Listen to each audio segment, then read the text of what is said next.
इन 3 स्थानों पर बेटी का विवाह नहीं करना चाहिए।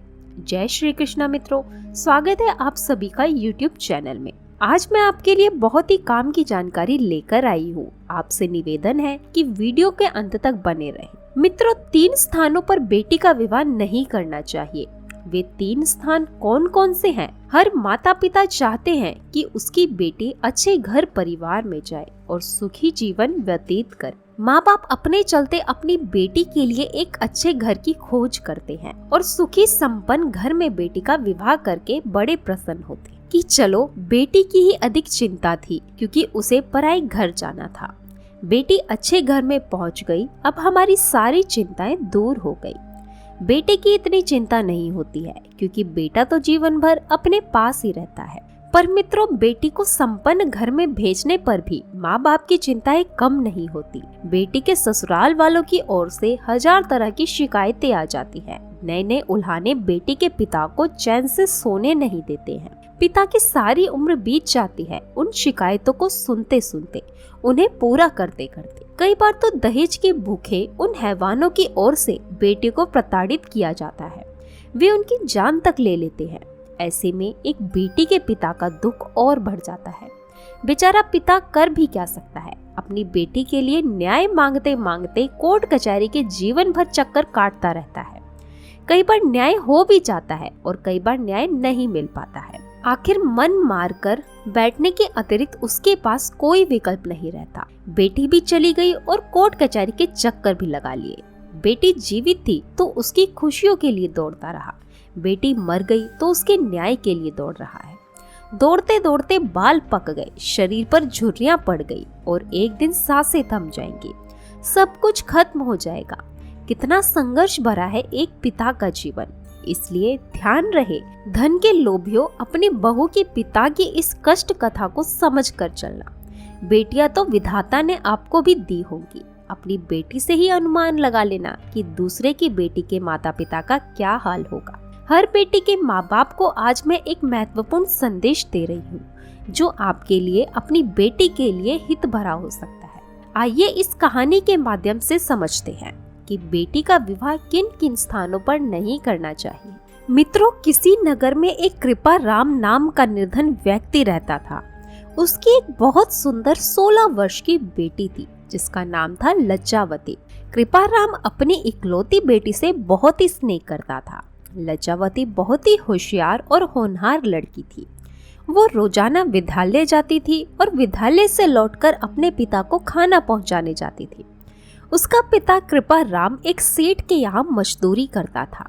लज्जावती जब भी खाना लेकर जाती तो सेठ उसे खूब गौर से देखता था और सोचता था कि ये लड़की बड़ी ही सुंदर और बुद्धिमान, सुशील और संस्कारी लग रही है। क्यों ना इसे मैं अपने घर की बहू बना लूं?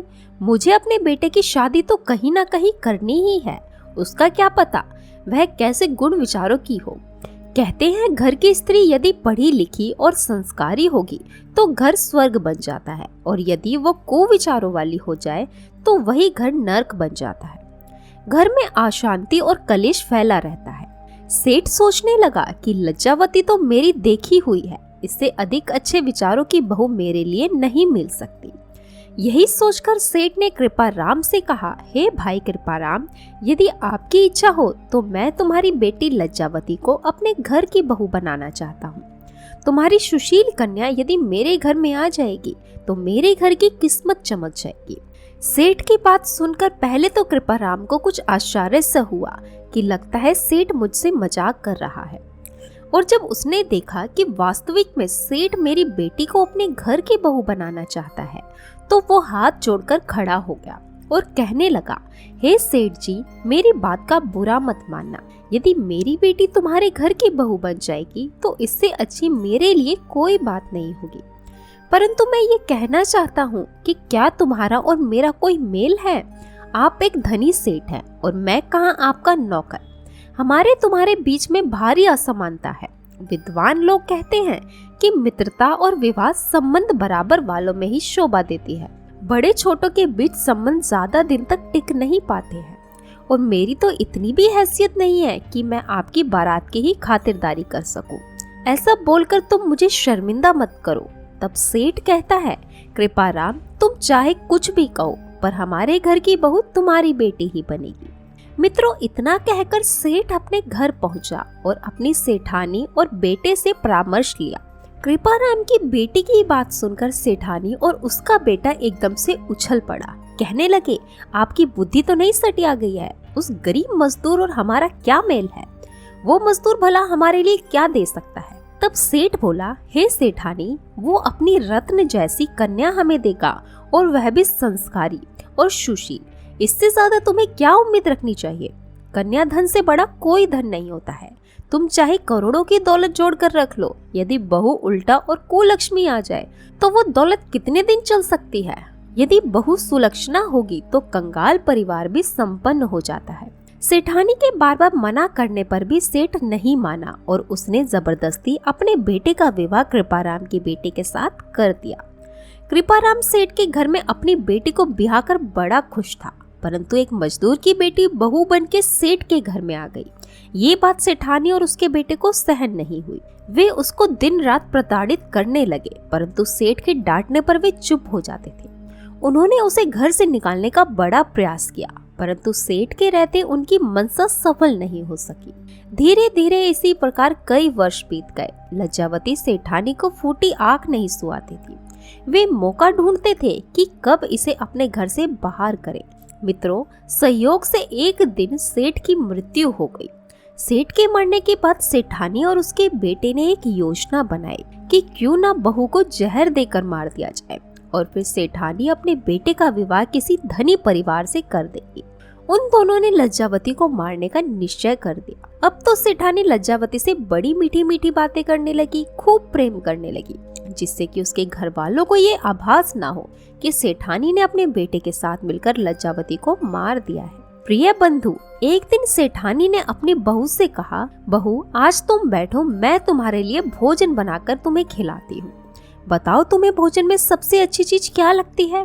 तब लज्जावती ने अपने मन पसंद का भोजन बता दिया। उसकी सास ने भोजन तैयार किया और उस भोजन में जहर मिला दिया। बेचारी लज्जावती नहीं जानती थी कि सास के इस प्यार भरे व्यवहार में कोई दुष्टता छुपी हुई है। लज्जावती सास के द्वारा बनाए गए भोजन को खाकर सो गई। बेचारी सदा सदा के लिए सो चुकी थी। जब ये बात कृपाराम को पता चली तो वो समझ गया कि उसकी बेटी ने जहर नहीं खाया, बल्कि उसे जहर देकर मारा गया है। वो सेठानी और उसके बेटे की मनसा को पहले से जानता था। पहले भी उनका व्यवहार बेटी के प्रति कुछ ठीक नहीं था। वो तो सेठ की वजह से शांत बने रहते थे। बेचारा कृपाराम पुलिस के पास पहुंचा और बेटी की हत्या की बात कही, पर सेठानी ने पहले ही पुलिस से साठगांठ कर ली थी, इसलिए पुलिस ने आत्महत्या का केस बना दिया। बेचारा कृपाराम ने बहुत भागदौड़ की और बेटी के हत्यारों को सजा नहीं दिला सका। उसके पास इतना पैसा नहीं था वो बेटी के न्याय की लड़ाई लड़ सके, और क्या करता, हारकर मजबूर होकर घर बैठ गया। उसकी बेटी के हत्यारे आज भी खुलेआम घूम रहे थे। कृपाराम अपनी करनी पर पछता रहा था कि यदि वो सेठ की बात से मानकर बेटी का विवाह उसके घर में नहीं करता तो आज उसे ये दिन देखना नहीं पड़ता। किसी ने सच कहा है कि ये 3 स्थानों पर बेटी का विवाह भूल कर भी नहीं करना चाहिए। नंबर 1, जहाँ दोनों पक्षों के बीच भारी असमानता हो, कन्या का पिता बहुत निर्धन हो और लड़के वाला अत्यंत धनी हो। दोनों के बीच यदि बराबरी ना हो तो ज्यादा ऊंच नीच भी ना हो। विवाह संबंध और मित्रता हमेशा बराबर वालों से ही शोभा देता है। नंबर 2, जो धन के अत्यंत लोभी हैं, पैसों के लिए कुछ भी करने को तैयार हैं, पैसों के लिए अपना मान सम्मान भी बेचने को तैयार है, ऐसे लोगों में बेटी का विवाह नहीं करना चाहिए। नंबर 3, जो परिवार संस्कारों से रहित हो, जो वेद के पाठन पाठना से रहित हो, जिनके घरों पे पुरुष संरचना ना होती हो, जिन कुलों में स्त्री और पुरुषों के शरीर पर बहुत लंबे बाल उगे हों, जिन कुलों में कुष्ठ के रोगी हो, मिर्गी के रोगी हो, जिन कुलों में अक्षमा नाम की बीमारी हो, बवासीर के रोगी हो, जिन कुलों में सफेद दाग के रोगी हो, ऐसे परिवारों में धन धान्य से संपन्न होने पर भी बेटी का विवाह नहीं करना चाहिए। मित्रों, यदि ये वीडियो आपको पसंद आया हो